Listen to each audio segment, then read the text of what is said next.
If de Belin is amenable, the move allows him to own the decision and takes it out of the hands of the NRL and the Dragons.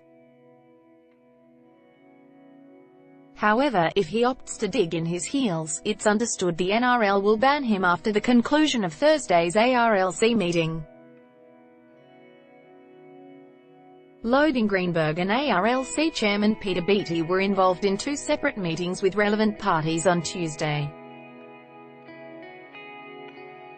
The first was with Dragons Chief Executive Brian Johnston and Chairman Andrew Gordon, followed by another with the Rugby League Players Association.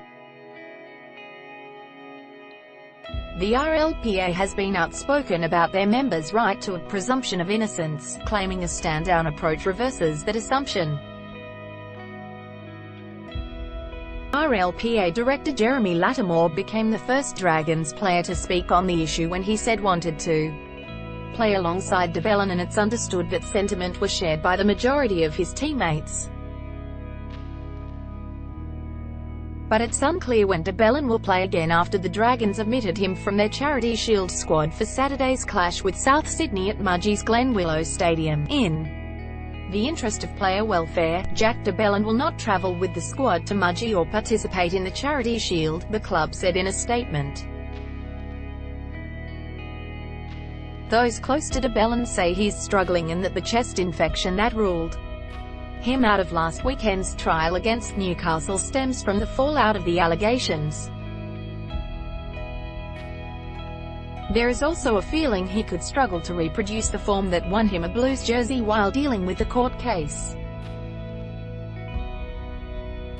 As revealed by the Herald last week, if the 28-year-old stands down, the Dragons will be given salary cap exemption to replace him. However, the mechanics of how that would work in practice are still being considered. Loading de Belin is on a deal worth about $600,000 per annum, but about $200,000 of that has already been paid to him this season given the league pay cycle begins in November. If the Dragons opt to replace de Belin, it's likely they will have to foot the bill themselves. It also remains to be seen how he would be integrated back into the team under the salary cap if he is acquitted and permitted back into the game. The de Belin issue, part of what Greenberg has labelled a train wreck of off-field incidents over the summer, has focused attention on the way Rugby League Central disciplines its players.